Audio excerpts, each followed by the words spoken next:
Hi friends, welcome to my channel my medicine knowledge. ఈ వీడియోలో మనం క్రక్స్ అనే ఒక ఆయుర్వేదిక్ సిరప్ గురించి పూర్తి వివరాలు తెలుసుకుంటాం. ఇది ఆయుర్వేదిక్ సిరప్. ఇది వెట్ కఫ్ అండ్ డ్రై కఫ్కు చాలా సమర్థవంతంగా పనిచేస్తుంది. సాధారణంగా మనిషికి దగ్గు ఎలా వస్తుందంటే, మన శ్వాసకోశ నాళాల్లో ఏదైనా పార్టికల్స్ కానీ ఏదైనా ఇన్ఫెక్షన్ వల్ల ఏదైనా పార్టికల్స్ మన శ్వాసకోశ నాళాలకు అడ్డుపడ్డప్పుడు మన ఊపిరితిత్తులు దానికి బయటికి పంపించే ప్రయత్నం చేస్తుంటుంది. దానివల్లనే మనకు దగ్గు అనేది వస్తుంది. దగ్గు అనేది అన్ని వయసుల వారికి అత్యంత సాధారణమైన సమస్య. దగ్గు అనేది మన శరీరం యొక్క రిఫ్లెక్స్ మెకానిజం. అయితే సాధారణంగా కొన్ని కఫ్ సిరప్ పిల్లలకు మాత్రమే పనిచేస్తాయి, కొన్ని కఫ్ సిరప్ పెద్దలకు మాత్రమే పనిచేస్తాయి. కానీ ఈ క్రక్స్ అనే సిరప్ మాత్రం చిన్నలకు పెద్దలకు ఇద్దరు వాడవచ్చును. ముఖ్యంగా దీనిలో తులసి, అదుసి అని ఎస్టుమధు ఉంటాయి.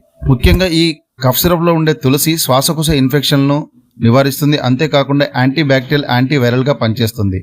ముఖ్యంగా ఈ శ్వాసకోశ నాళాల్లో ఇబ్బందిని క్లియర్ చేయడంలో సహాయపడుతుంది తులసి. ఈ క్రక్స్